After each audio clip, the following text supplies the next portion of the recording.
implementations, also some custom software development and implementations. And so over the years, I've worked with not only smaller local companies, but large global integrated companies. And the challenges are not only pretty standard across implementations, but also depending on industry and location, et cetera. There's a number of considerations that come into play when we talk about technology. Right. Good. In your role here at Third Stage as director, you're overseeing at any given time sort of multiple clients, and you see them, from start to finish all the way through their transformation journeys. So maybe talk a little bit about that. Sort of what is your role, and your role's a little bit unique in that you're at a senior level, so you're kind of touching multiple projects along the way rather than being just on one project at any given time. So maybe just talk about what your involvement is on some of these projects. Yeah, sure. That's correct. So we start by some conversations around the challenges that the client is facing. It's really a kind of a discovery effort at first. And so because I am over multiple clients and overseeing a number of projects in flight, a lot of the challenges that we're seeing on projects that are already up and running or just getting started, those challenges translate to a lot of the conversations we have initially in terms of what the client is trying to achieve. So we start there, understand the goals and objectives, and really dive into some of the challenges they're facing currently, get an understanding of the current state, talk about legacy systems, not only systems, but also the company and the organization and where the organization is trying to go. So getting that starting point well defined, we'll go through a number of conversations to flesh out their team, the company size, revenues, things of that nature, and understand whether or not they're coming into another growth cycle, whether that's through an acquisition or organically, and start to understand how the systems will fit that landscape, and really start that exploration in terms of defining the team and duration of a project, and really getting more folks engaged in the conversation to start scheduling our kickoffs and alignment sessions and things of that nature. Right. Yeah. It's interesting for sure hearing you talk about some of the clients you're working with, just because you do get such a broad exposure of some of these different companies. And there were three in particular that we wanted to talk about here today and sort of dive into, what is it we're doing with each of these clients? What are some of the challenges we're facing? Why are they trying to go through their transformations? And I thought it'd be just a good way to learn about from other organizations, some of their lessons. And without giving away the names of the companies, obviously we can't give away confidential information or the company names themselves, but we can talk a little bit about what the organizations do, what we're doing for them, what some of the challenges are, and what some of the lessons are. And the three that we were going to cover today, one is a chemical manufacturer based in Latin America. So we have the fortune or the good fortune of being able to work with a global client base, clients and teams throughout the world. And this particular one is in Latin America, and they're a larger chemical manufacturer in Latin America. We're going to cover that. We'll cover a financial services organization, a large financial services organization based in the U.S. And then we'll also talk about an industrial component infrastructure manufacturer based in the U.S. as well. So those are the three organizations we're going to dive into a little bit and get some lessons from. But before we do that, just a real quick update on where people are joining from today, particularly over on LinkedIn. Just looking at the stream here, we have a good turnout there on LinkedIn, and we've got a couple people from London, San Diego, Toronto, Oklahoma City, Oklahoma, Yorkshire, England, India. We have someone from Spain here on Crowdcast, among others. So total global audience here today. So this is a very fitting topic, I think, for a global audience, given that we're going to cover some global organizations here today. But let's start off with, of these three case studies, let's start off with the, why don't we start with the not the industrial component one, the chemical manufacturer in Latin America. Let's start there, and maybe just tell us a little bit about the company without mentioning it by name, obviously, or revealing confidential info. Just tell us a little bit about the size, scope, complexity of that organization, and we'll go from there. Sure. Yeah. Without giving away too much, it's a large chemical manufacturer, and they deal with a lot of distribution challenges in a number of different Latin American countries. So you're talking more than a handful of different countries. So localization is a big concern. And when you take a large ERP spread across numerous countries and locations, the challenges become several in terms of not only the usage at the user level, but then also standardization at the corporate and leadership levels. So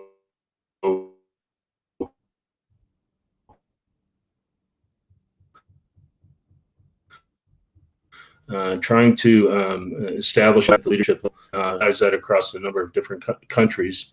I keep wanting to say companies, but countries is really the challenge. So going to each of those locations and identifying the challenges, bringing that back and standardizing how we'll approach that from a systems perspective is extremely important. So you mentioned that they're Latin American companies. So, we also have language and cultural differences that we navigate through during the course of the system concerns. And so with that, we have translation during sessions, and it's a bit of a unique challenge when you're working, especially remote over a laptop or over a computer.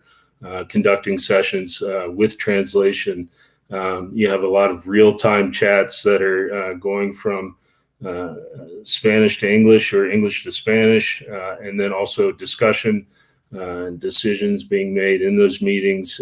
So it's a lot to keep track of. Excited to take on the challenges, and it's really quite an experience from a learning perspective, just in terms of how we manage across language and culture remotely. So we're applying those lessons learned to our exploration process, and it's going well so far. Good. So what is it that, maybe just to look at the big picture of what led this company to their digital transformation? Why are they going through this? Why did they hire us? And maybe what was the problem statement they were trying to solve? Sure. So they're a legacy user of I should say a legacy user of SAP. So I think this is not unique to SAP. It's a challenge that we have with a number of companies that have legacy ERP that are not only in place for a number of years, but various modules, various customizations, taking that legacy ERP to current abilities and version, looking at is that ERP still the best fit? Do we want to consider other elements, or continue with that ERP or another vendor? And start assessing the needs really at the user level to understand if we want to go through a full selection or just an upgrade. So those are the kinds of things that we're approaching. And as I mentioned, with the number of countries involved, we have SI considerations as well. The localization is really a big concern when it comes down to the SI. Right. Yeah. I can imagine that. The cultural and language aspects that you were talking about a moment ago, and then obviously the complexity of the organization in general is obviously a big consideration as we're thinking through this. So they're on a legacy SAP system. They're trying to figure out, do we upgrade? Do we just upgrade to the S/4HANA within SAP, or do we look at something totally different? How are we helping them? I mean, what is the process we've gone through so far in the journey? It's sort of midstream right now.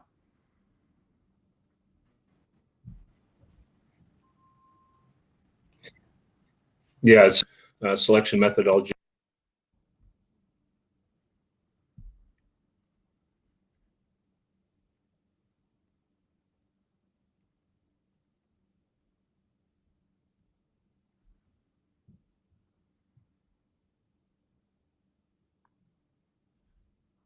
Oh, it looks like we lost you, Braden.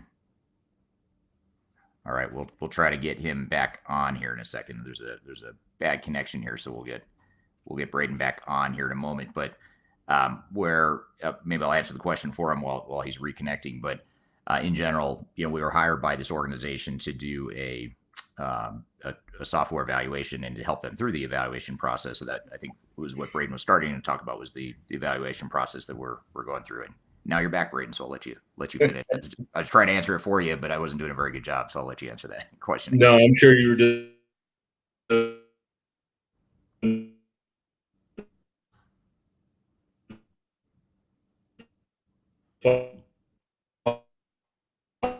fine. Yeah, we go through our selecting documentation, but conducting a number of interviews both at the leadership level and then also what I call the frontline managers of those processes, really getting some in-depth detail around how the organization works, and then applying that to the system landscape, whether that's tier one vendors or tier two vendors. We cast a pretty broad net at first, and then narrow that down to a short list pretty quickly to understand who will be involved in the RFP process. And then we reach out to those vendors to conduct the RFP process. And from there, it really comes down to demonstrations following RFPs. We're not quite there yet, but the demonstrations really help us understand not only how the system accomplishes the requirements as we understand them in the current state, but we also want to observe that and really understand how it works in their system. And that's a very scripted process, and that's designed to standardize the response so that we can compare standard across vendors, because the systems are not all going to look and feel the same, and we want to really drive out the functionality and understand how the system will work in their environment. Right. So what are some of the lessons you've seen so far on this evaluation? I know it's early, we're still working towards that decision and path forward, but what are some of the lessons you're finding, or some of the takeaways or aha moments that we've had so far on this project? Yeah, I'd say for this this client in particular, the challenge is not so much will the system work for us. The challenge is really more around, I guess, disqualifying a vendor than it is identifying the most appropriate. So by that I mean, all the systems we're evaluating will work for the challenges we're exploring at the moment. So it really comes down to really getting into the lower level detail to identify the correct vendor. So by that I mean if all vendors that we're assessing at the moment have the functionality or the capability to work with the client in terms of their needs, it really comes down to how they partner with the client, the total cost of ownership, long-term concerns, really digging into the detail of the business case. So that's probably the first lesson. The second lesson is when you look at tier one vendors, whether it's the usual names that come to mind, SAP, Oracle, or other. You're really assessing not only the partnership levels, but also the peer group in the industry, and do they work well in that industry? There are some cases where certain industries are a challenge for some vendors. Right. So I know it's early to ask this, and it's always risky as a consultant to jump to conclusions, but given what you know so far and what we know so far about this client, what do you think they'll do? I mean, if you had to bet money on, are they going to stay on SAP or are they going to go with something different? Where would you bet your money? I hate betting, by the way, but so I like to ask where they bet their money. It's a pretty dangerous question to ask in the middle of a selection, but I'll go ahead and answer it anyways. There's some things that are beneficial to understanding the legacy environment. The vendor, the challenges associated with the vendor. You understand where you need some additional support in terms of other applications, bolt-ons or integrations, things of that nature. You also understand the industry challenges with the vendor. So I guess to quit dodging the question, my gut feeling is that they'll continue with SAP. Now, whether or not that's how that continuation occurs, that still remains. Yeah, and I know that's an unfair question to put you on the spot like that, but it is an interesting dynamic though, because we see that a lot, right? Where clients, I mean, some clients we work with on their evaluations, they have old legacy, homegrown systems that clearly need to go, and they're clearly going to rip it out and do something different. But then you get clients like this where they're using a semi-modern ERP system. They've invested a lot of time and money in it. They've built competencies around it. And so the threshold, it seems like the threshold that you have to meet to be able to justify ripping that out and going a totally different direction, it's a much higher threshold, even if the system's imperfect, even if there's theoretically a system out there that might be slightly better than what they have, it's got to be a lot more than that to be able to justify the risk and the cost of just kind of throwing that all out and starting over with a new system or landscape.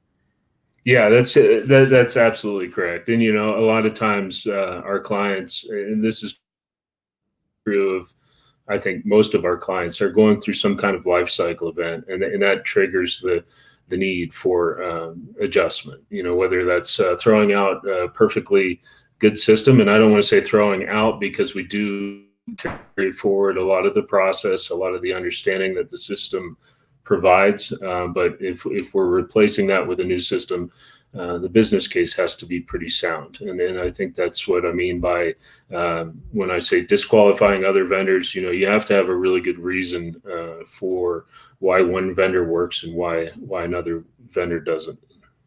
Right. Yeah. Makes total sense. Well, I'm going to shift gears a little bit. And before I do that, though, just a reminder to the audience that's watching this live over on LinkedIn, YouTube, or Facebook. Feel free to chime in with any questions on any of these case studies or just general questions you might have for Braden and I. Love to get your input. I've got a series of questions I'll keep rolling with, but if you guys have questions at any point, feel free to jump in and I'll keep an eye on the streams here as we're talking. So let's shift gears and talk about the... let's go with the financial services company in the U.S., the larger financial services company. Tell us a little bit about that company, what they do, and sort of what's the situation. Why did they hire us? Yeah, again, similar challenges, only in this case, less of a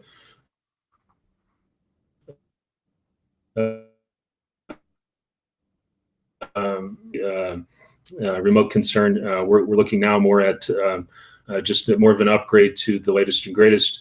But there are a number of considerations that go into this.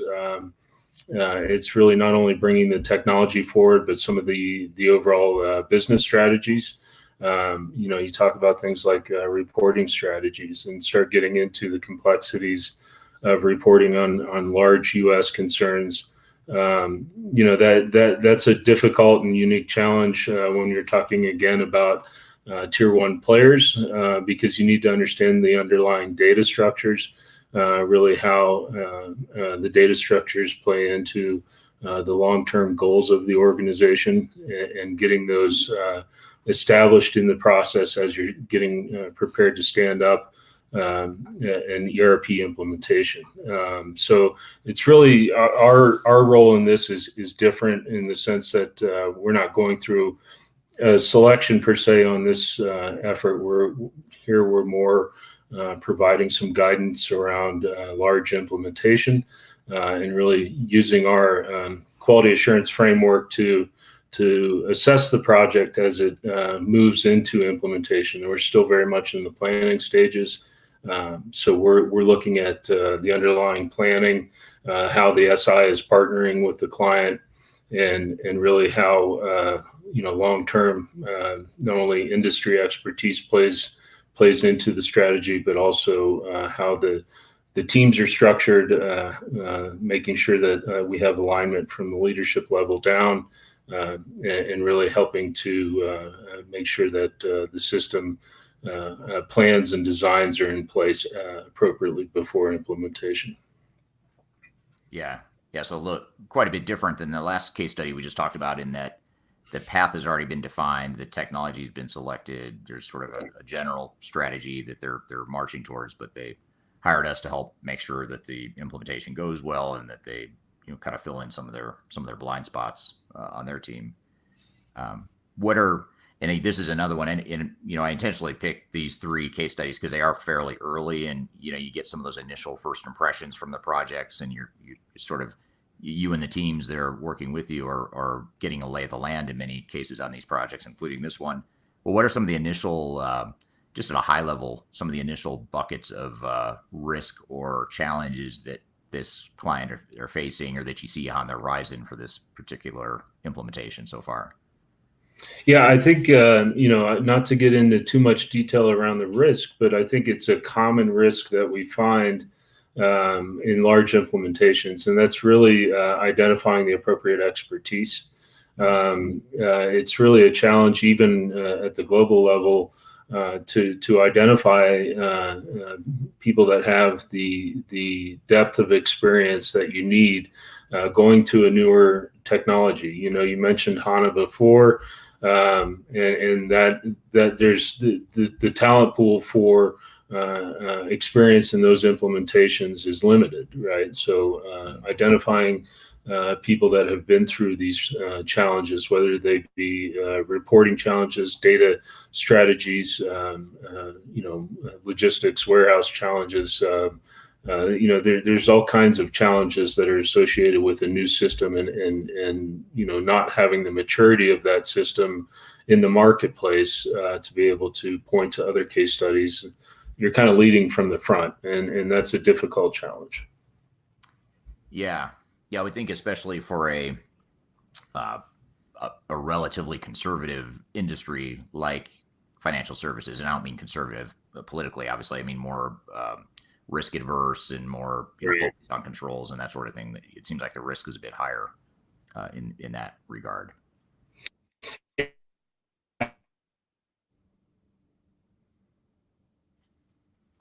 Absolutely, and that's where you want some extra eyes and ears, folks. Other projects that you can point to that are case study of going through these challenges and been there, done that kind of look, and that's where we rely on our team in our other offices. We have seen these large implementations globally.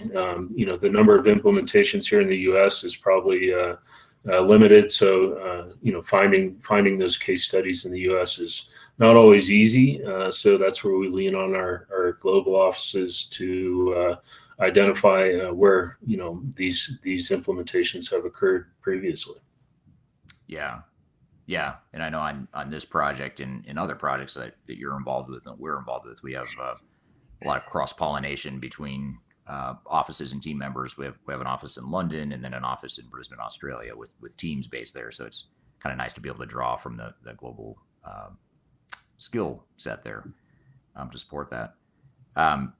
What are based on where we are in this project right now, what are some of the next steps, or what are some of the things that are on the short-term horizon as far as helping them get ready for this journey they're about to go on?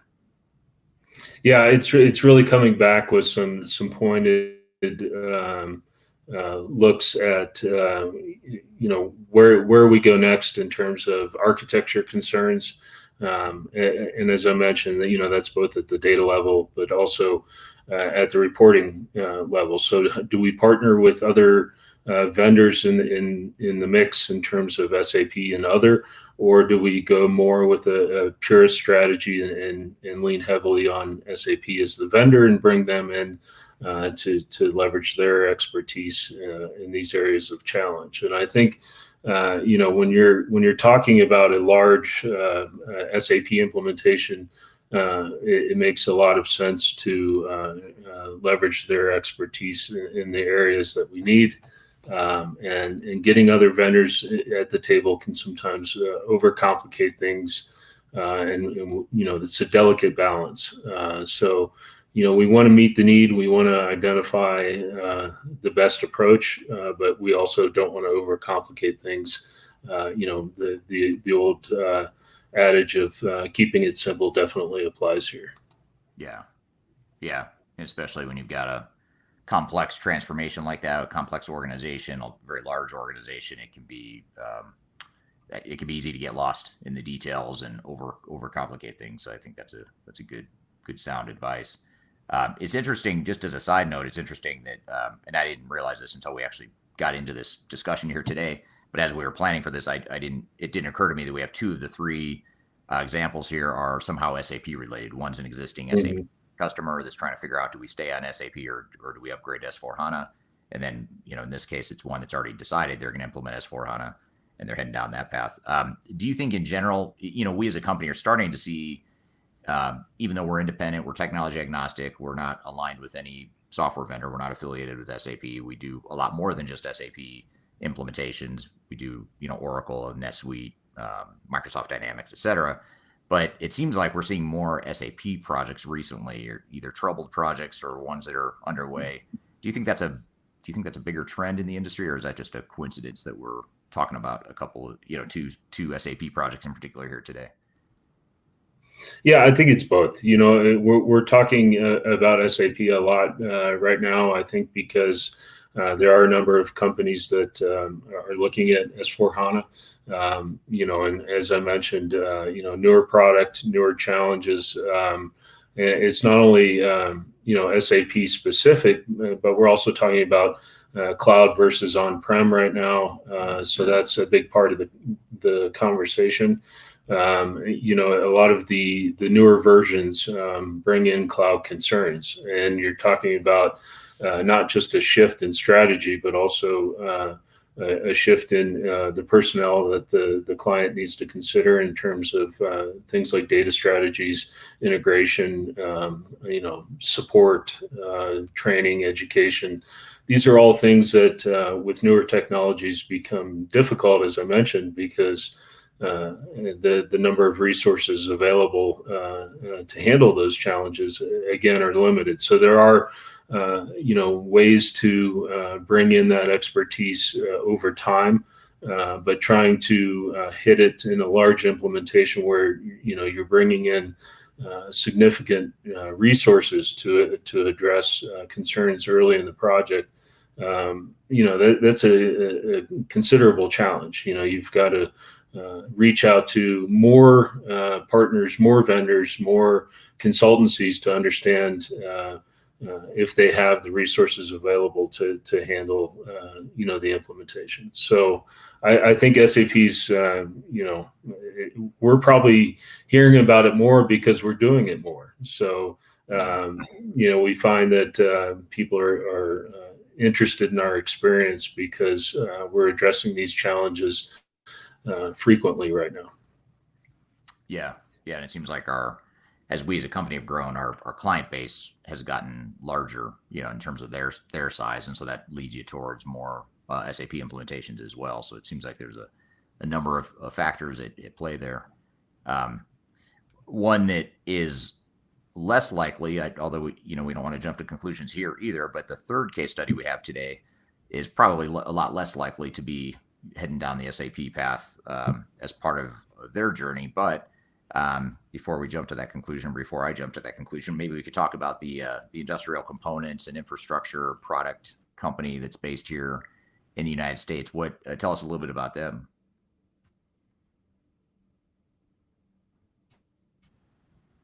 Yeah, tricky. Anytime we work with large industrial manufacturers, we start working with things like regulatory agencies or larger bodies that govern these types of manufacturing.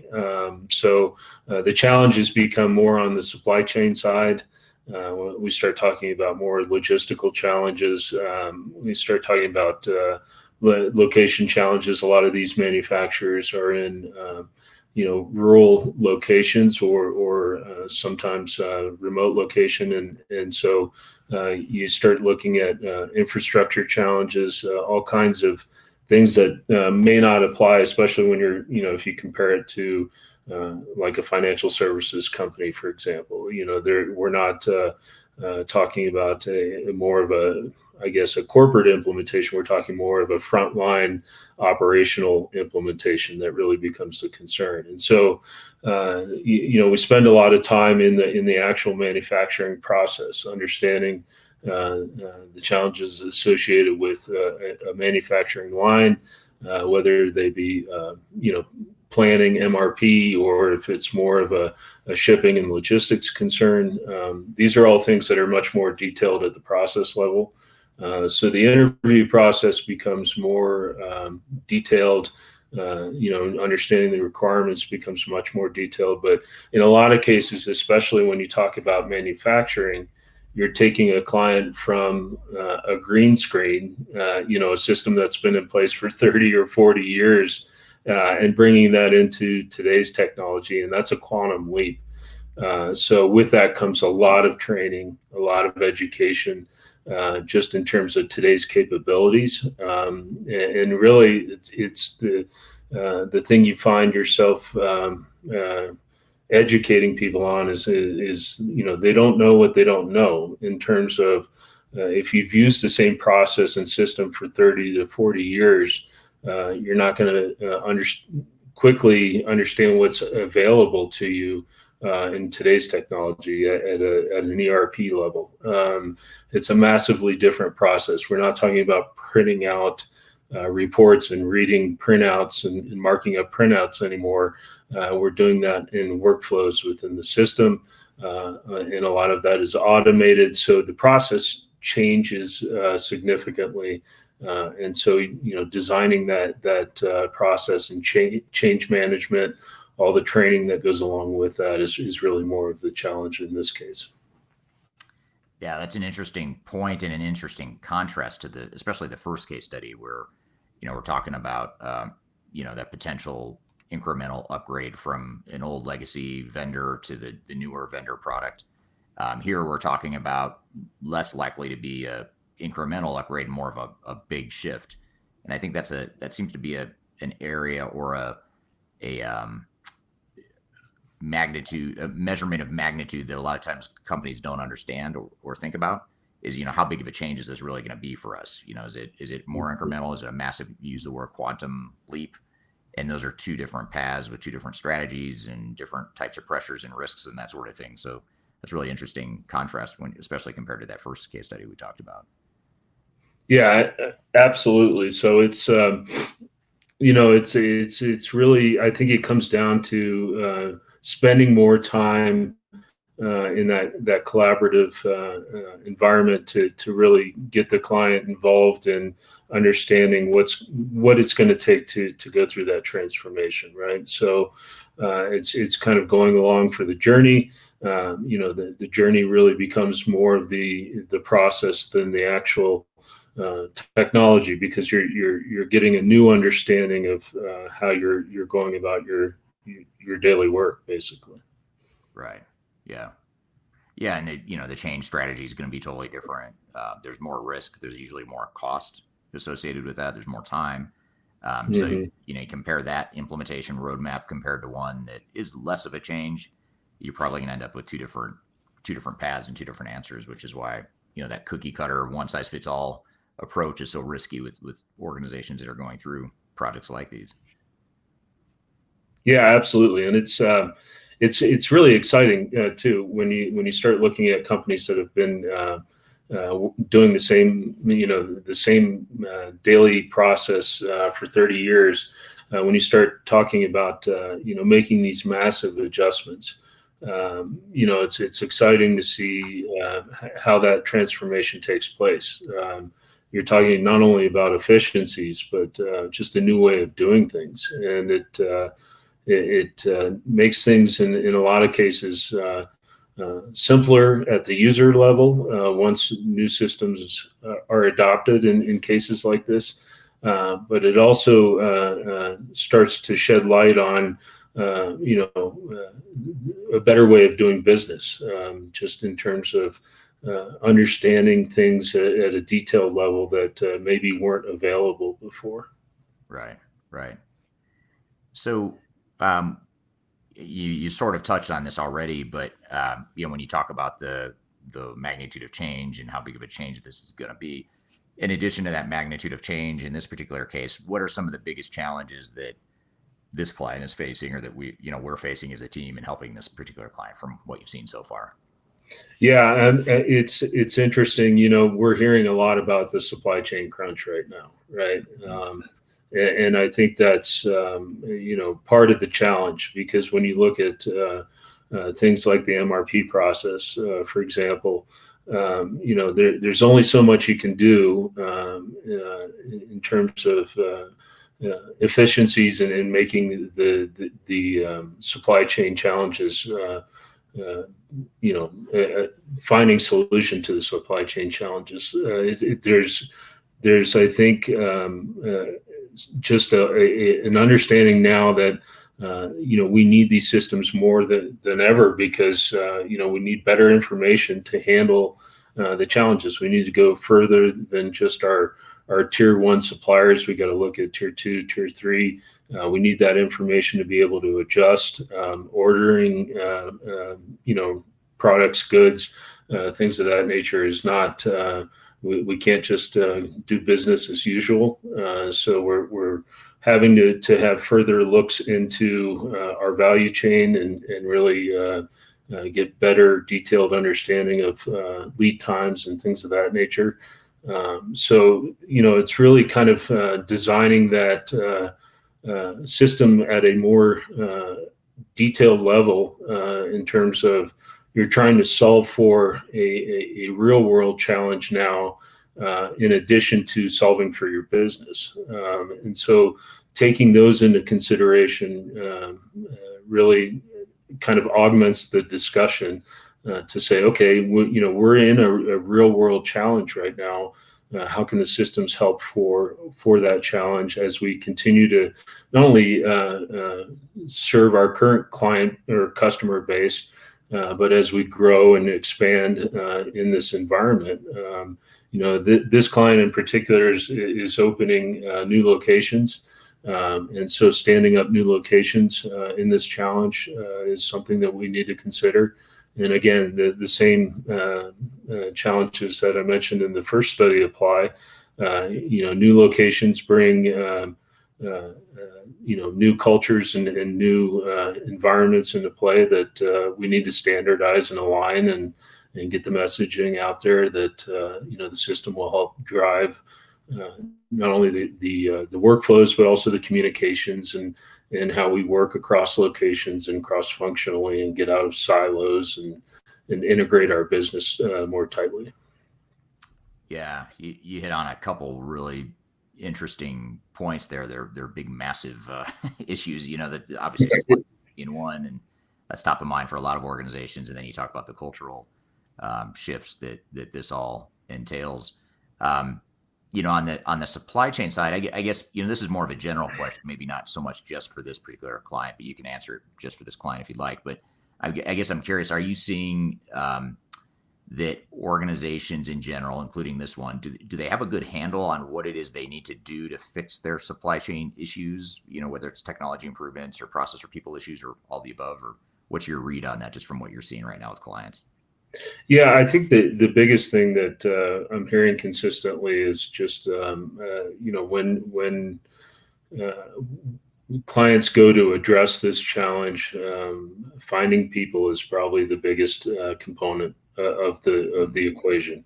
It's a really difficult environment right now in terms of being able to keep staff in place to handle the workload as one piece of the supply chain slows down, another piece of the supply chain will speed up, and so identifying the people element and understanding how we can maybe offload some of the processes into a systematic environment, I think could help address some of these concerns. But really, you're talking about frontline people within those processes where we have the biggest challenge. And then the other piece of that equation is the suppliers, and so it's really looking beyond, as I said, looking beyond tier one suppliers and getting into tier two and tier three. And so it's establishing ways of doing that, whether you're used to ordering by phone and now you have a more automated way of doing that, or a better supplier portal, things of that nature. Those all help with managing some of these challenges that we're seeing now. Yeah, yeah, and it seems pretty widespread. I mean, I don't talk to all of our clients every day, but the ones I do talk to, when I do talk to them, it seems like supply chain or something related to supply chain, whether it's getting raw materials they need, or whether it's labor issues, whether it's shipping and trucking issues. There's so many breakdowns happening in the supply chain right now. So it really is becoming a pretty urgent sort of thing. Do you find that, in the case of this case study or others clients you're working with, are there any interim fixes that these companies are going through? I know I'm going down a rabbit hole, by the way, of supply chain management, but this is very interesting and top of mind for a lot of people right now. But are they doing anything in the interim to fix their supply chains while they're waiting to select new software, implement new technologies and things of that nature? Or do you see a lot of companies that are sort of paralyzed until they can get to that point of getting through their transformation, or at least the first phases of their transformation? Yeah, absolutely. I think we're seeing both. I think some of the things are logical, quick fix solutions, things like having more inventory on hand. But obviously, you can only do that so much. And when you're talking about